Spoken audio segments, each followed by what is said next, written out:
Took It in Jail by Spaz Melodic. I was in jail and lucky enough to be put on the litter cleanup crew. We would clean the side of the highway twice a week, which was always nice because we would find strange and unlikely things on the side of the road. Wallets, bags of pot, used condoms stuck to the guardrails shadowing the dirty highway we dangerously navigated to peel them away, grimacing as we placed them in little bags. Also, we often encountered unidentified bags of little pills which we took regularly after retrieving them from our rectums. I assume people had thrown drugs out the car window while being stalked by the highway patrol, and the wallets had been stolen and tossed aside the highway like thousands of fast food cups we relieved the nasty landscape of. One of my jail buddies saw some neat flowers growing on the bank about 3 yards from the highway, and he cursed with joy and gave me an evil grin as he turned to me and said, "Stuff as many leaves as you can into your ass, dude." I complied. He insisted, and being a dominant figure in our little circle of jail buddies, I saw no other option. I crammed what must have been 40 or more leaves into my rectum and bum crack. Bad move. On the van ride back to our lovely jail, I was talking to people who didn't seem to be there, according to other occupants of the cage van. I was quite high, yet high is a word that does this state of mind no justice in description. Later, I discovered that the rectum is a good way to administer psychoactive substances into the brain. How was I to know at that time? I was on psychiatric meds, Tegretol, SSR, antidepressant, Depakote, Seroquel, already, so the corrections officers paid no mind to my mumbling to invisible people. I exited the van in glistening chains while laughing hysterically at an old yet young-looking lady making faces at me and then vanishing in a haze that looked like exploding red glitter. She had no face, really. I can never articulate what I saw.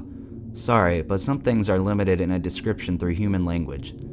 Maybe this is necessary to maintain what we believe to be reality, but that's a whole other story. What I can say is that she looked amazing and like no other woman I had ever seen. So beautiful and, feline? That's not even close, but it's the best I can do.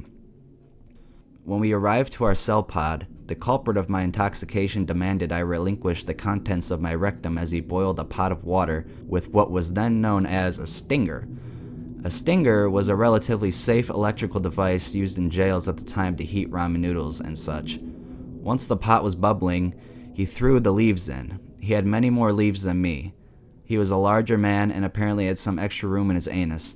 A career criminal such as he, who had spent time in state prison, I assumed had a much larger rectum. For suspicious and disturbing reasons, "Is that all you got?" he barked in his deep and domineering voice. "Well, we can still trip hard so you straight," I quote. The idea of drinking something that has been inside someone's rectum is disgusting, I know. But we would do anything to mentally escape from the hell we were experiencing in jail, so we downed the lukewarm brew after he had boiled it for approximately 20 minutes. About 200 leaves and 30 ounces of water split between us we consumed in large, gut-wrenching gulps. Keep in mind that I was already high. I have little recollection of what happened before a 10-hour nap after consuming the foul beverage. I remember people laughing at me, yet too scared to laugh at the man who had brewed the evil concoction.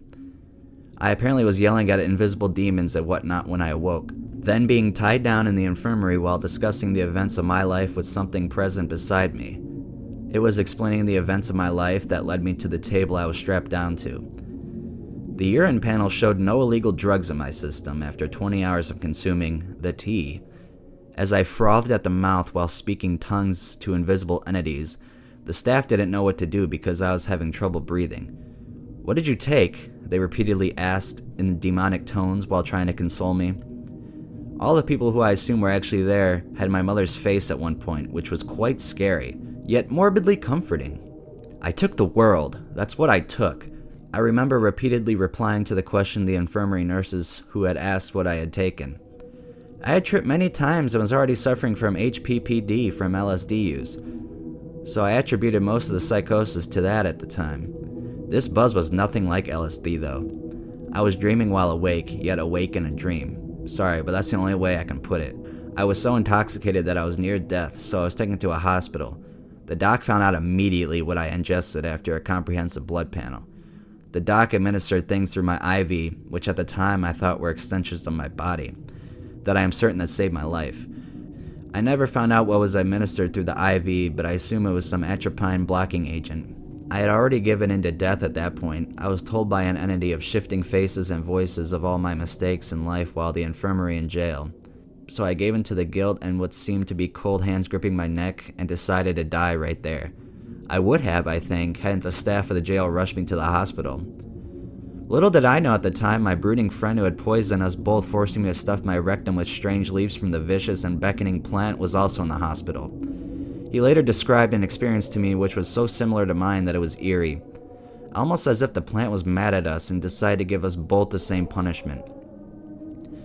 My later inquiry into the nature of this plant was horrifying. It seems that Datura behaves very similarly to many who take it. There is something very supernatural about that plant, and this cannot be disputed in my opinion. It made me very sick, yet also enlightened me.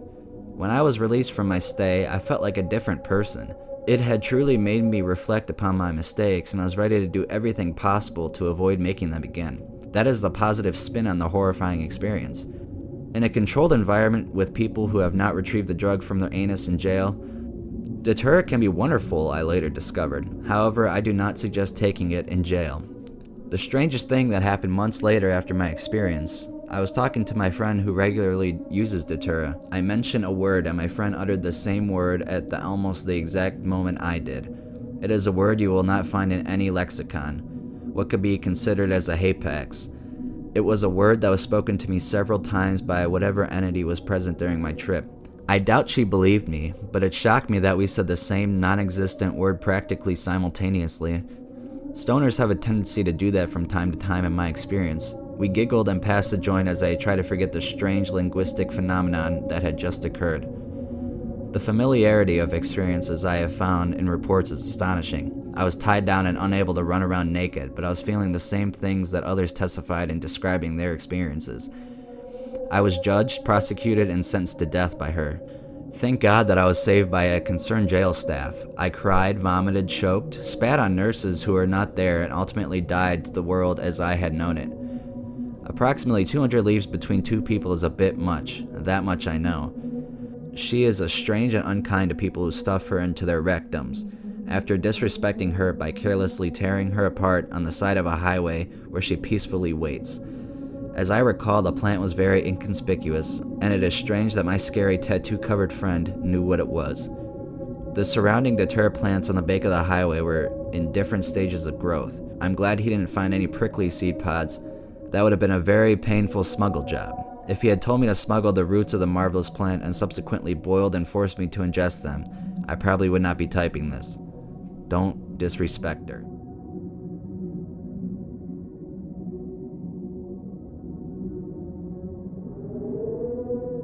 Methodical Damage by R1. I stumbled upon the Devil's Herb by accident as a teenager. It was offered to me by a dropout who I used to score hash from. As this guy didn't work, he had lots of spare time to spend reading books on many weird and wonderful things. Datura was one of them. He located the plant for sale in a local garden center. He went back that night to pinch it. The plant was always in his room, kept as a normal houseplant, and I often heard his stories about the infamous plant, the powers it held, and how it'd be ready to try when the pods were more developed. A friend and I visited him one day looking for hash, and he informed us that Datura had been harvested and a small group of people would be trying the brew. We booked our seat at the table and waited for evening to arrive. The brew was cabbage-like and bitter, not at all nice. Shortly after drinking, we fell asleep, except for my friend, who fought back the urge to pass out. I think I drank another cup of brew before passing out. When I awoke, I felt okay, a bit thirsty, but fine. My friend kept falling off the stool he was sat on. We decided to head home, and on the journey, my friend kept falling down non-existent trapdoors, shouting as he fell and then using his upper body strength to pull himself out. This happened several times on the way home. When we got back, my world changed. Although I was in a friend's living room, I thought I was in my bed and could not work out what his videos were doing in my airing cupboard. I found myself in his kitchen, naked, selling hash to long-lost friends and my dog Spike. These friends would appear and disappear, but in the strange world that was just their way of moving. They didn't need to walk, they were where they wanted to be. My friend got me out of his kitchen and settled me down in his living room, but I wanted to go outside and smoke imaginary cigs. I probably did that for an hour before crashing out. The next morning I awoke to feel normal again, or so I thought. I just wanted to get back to the safety of the familiar surroundings in my own room. I went to pick up my friend's phone to call for a lift home, but the phone teleported from one shelf to another. Each time I reached for the phone, it teleported somewhere else.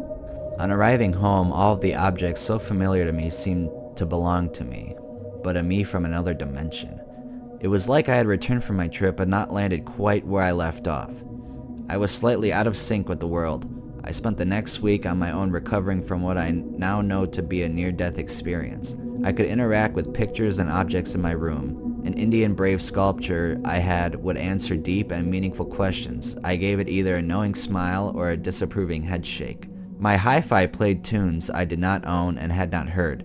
I took the dose on the Friday evening. I returned to work the following Friday but still looked that ill. My boss sent me home thinking I still had the flu that I was using as an excuse for looking so wasted and needing time off work. I could not read properly for days after and had extreme difficulty forming sentences. This slowly got better, but probably took 12 months for me to become confident enough in my speaking to address a stranger or talk to more than one person at once. That was about 9 years ago. My speech is now what it used to be. I can spot off funny one-liners to colleges without fear of stuttering my words or getting words in the wrong order. So has it caused long-term damage? Well, all I can say is my ability to deal with life-changing events has gone.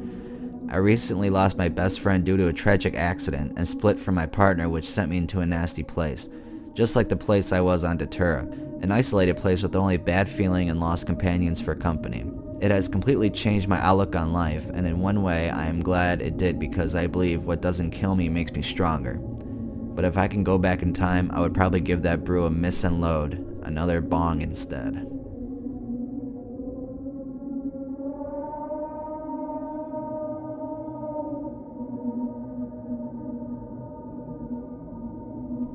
Dosed by Kids by Tom. I am 27 years old and I do a lot of venturing to the astral plane without the use of any drugs. I was looking for something to open up my mind even more.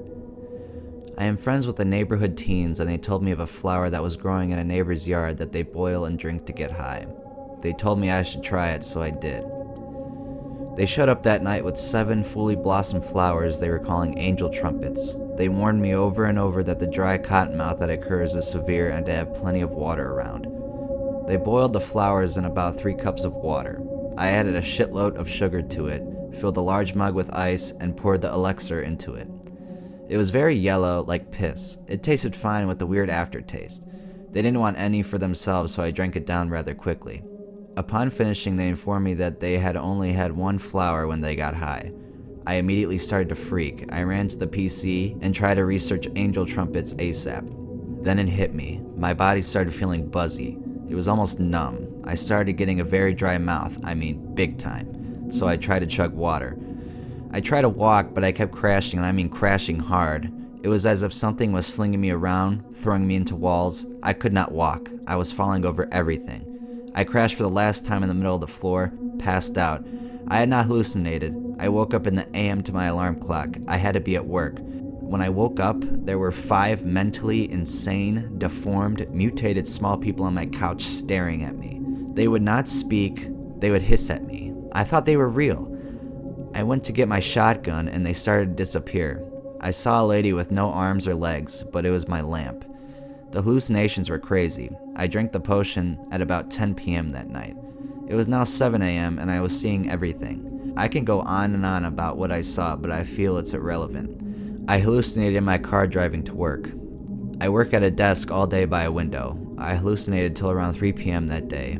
My eyes were dilated severely. They still are, and it's 3 days past.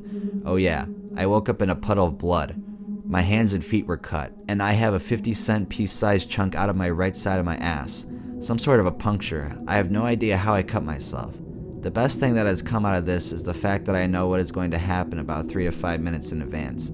I can see stupid things that are no big a meaning before they happen. The thoughts just appear in my head, then they happen. I feel I had a major overdose and that I am lucky to be alive. My body is pretty torn up and I have no recollection of how it happened. Also the day after I could not remember anything short term. That was annoying. And my dog eyed me down when I awoke. He seemed like he wanted to growl at me. He was acting very weird. Oh yeah, I had managed to get to the bathroom in the midst of being thrown around. I tried to puke, but nothing came up. I had thought that I was going insane that morning, but now 3 days passed and I feel fine. Be careful. Do not overdose like I did. Be careful and have plenty of water around, and do not do it alone.